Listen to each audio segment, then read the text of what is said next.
Hey, what's going on, everybody? This is Tyrone back with Tech Life.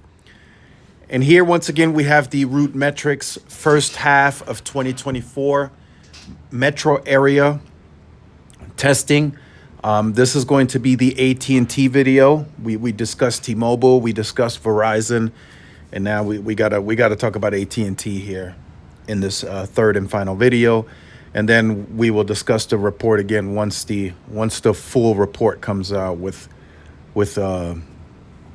everything calculated, and we'll see where the carriers end up. So AT&T on this reporting, it completely flipped. It used to be Verizon at the metro levels, right? Metro areas. It used to be Verizon, AT&T, and then Sprint and T-Mobile. They would duke it out for third and fourth. Right? Sometimes it'd be Sprint, sometimes it'd be T-Mobile, but of course, that's no longer the case. So now, in the metro areas, T-Mobile has overtaken AT&T. As it comes to outright wins and ties, T-Mobile has a total of 49, most they've ever scored in the history of Root Metrics. AT&T came in at 16. So AT&T, huge drop off. They have a lot of work to do, a lot of work to get back to where AT&T used to be on Root Metrics, and now they have to compete against another very, very aggressive and competitive network. There just wasn't any need in the past for AT&T to have to worry much because T-Mobile and Sprint couldn't spend what AT&T was spending, so AT&T had pretty much a lock on that second place on Root Metrics. They never really they challenged Verizon in some markets, but Verizon is just dominating the metro areas over the last 10 years. But now T-Mobile clipped AT&T. AT&T fell off in a lot of markets, and Verizon is still clearly dominating the metro areas. I think I counted like 112 wins for them outright plus ties. So still a huge lead there. If T-Mobile came in at 49, that's the next closest. I mean, you can see the big difference. But T-Mobile is going to challenge Verizon more and more. So T-Mobile is not going to look back anymore. They're not looking back, right? When they announce their plans in the falls for the next planning period, you guys will see they're not playing around. They're going to continue to challenge Verizon in every single metro area, and they're going to challenge AT&T and Verizon at the state level. They're going to start doing that. So get used to that idea. So AT&T have to figure it out what's important to them. They may not care. The current team that's in place, they're looking for cost cutting. They're looking they're looking at fiber being their bread and butter because everything else is saturated on the wireless side. And that's how they view it when they speak about it internally. They are investing more into fiber. I'm telling you guys this again today. If you're looking at what T-Mobile is doing with 9 to 10 billion and how they're expanding the network, how quickly they're upgrading. Now we're starting to see T-Mobile deploy C-RAN. They're doing indoor DAS systems. I've updated the X. I did an update on my X platform yesterday. I went to the Galleria Mall in Dallas a couple of years ago. T-Mobile was not that great indoors, right? It's a big, huge mall, 3 stories. It's busy. It's around winter time, Christmas shopping. T-Mobile, not that great. Today, T-Mobile has an indoor DAS within 41. Same with the AT&T Stadium where the Cowboys play. T-Mobile back then, not that great. Today, they have a DAS with millimeter wave on it. So they're improving at a clip that would make you think, okay, if they can do that with 9 to 10 billion, how come AT&T isn't on that similar level? It's because AT&T is spending more on fiber. When you're looking at 21, 22 billion, you could estimate 15 to 16 billion of that is going to fiber. So they are spending less on wireless than even T-Mobile. And in the past, T-Mobile couldn't even compete with that. When T-Mobile was spending 4 or 5 billion right? AT&T, even when they were spending all that money on fiber, they were still spending 7-8 billion on wireless. That's still more than T-Mobile, but that flip-flopped. And T-Mobile has been pretty consistent with its messaging. The 9 to 10 billion is where they feel comfortable. That's going to raise it. That's going to be higher in the fall, and they're gonna spend some of that on fiber too. It's leasing, but they're still going to spend some of that on fiber. But everything else should be intact. They should be spending because they are still a pure wireless play. Even as they branch off into fiber, that is not their bread and butter. They are still a pure wireless play, and they're trying to grow in the underpenetrated segment. AT&T, you can make the argument at some point, fiber could become their bread and butter. That's where they're looking to grow. They're telling us this. They're looking to grow that segment on the wireline side very aggressively. So they want to get into your house, and they feel that allows them to grow wireless. They don't look at it the other way around.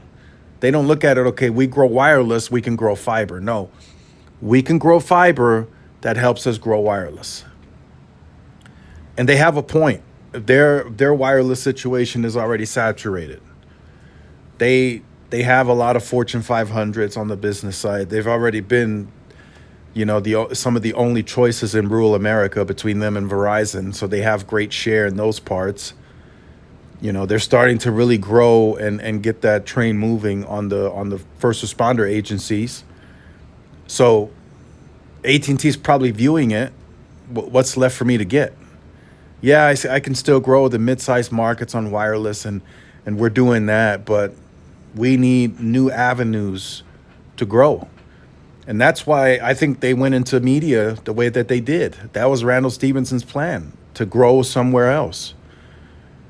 But there just wasn't enough money to go around to fund everything, right? Media, fiber, and wireless. They just couldn't spend enough. So now they reduced, but now they're still spending more on fiber. They clearly are. Just imagine if it was the other way around. If they spent more on wireless versus fiber, the wireless network would shine even more.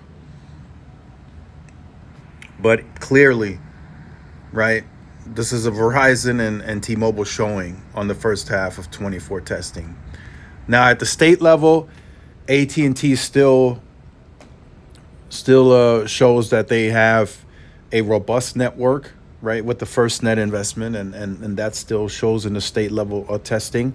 You guys can check that out. I'll leave a link to this in the description. So that still shows that AT&T is still investing, and they still have a modern network, but even that lead is shrinking. I'm looking at the scores, right? Verizon has taken back some of the states already, and then T-Mobile is closing the gap very quickly to AT&T. So, in second half of 23, as an example, T-Mobile came in at a 90 score. In the first half of 24 testing, they came in at a 96 in some of these states. So they improved by 6 points, and they improved quicker than the competition. So they're right there. At this pace, if they do this same type of improvement in the second half of 24, I mean, they're going to clip AT&T in a lot of these states for second place. Maybe even challenge Verizon for first. So it's going to be interesting to see. That's one of the things that I heard many people say during the merger proceedings and when the merger closed between Sprint and T-Mobile, that this network will be the most competitive network and threat that Verizon and AT&T will ever face, outside of, competing with themselves, each individually. Like, it was just kind of a back and forth, AT&T, Verizon in those parts. T-Mobile is coming, and this is this is happening without U.S. Cellular, 2,100 more sites. So once that deal closes, I mean, my God, T-Mobile's going to be very, very, very competitive when it comes to networking, right? T-Mobile's already competitive on the business side, go-to-market. They're already competing there very well. They know how to execute. But now the networking, as each year goes by, I mean, they're just going to get better and better and better. And AT&T needed a wake-up call. This may be it. This may be that wake-up call. I mean, they've been defeated in the metro areas. The state level testing will still keep them above water from fully taking that third place. So it'll show, once the full report breaks down, it will show that T-Mobile is in second place in the metro areas overall. But once those bubbles come up in the overall scores between metro and state, T-Mobile will likely still come in third place.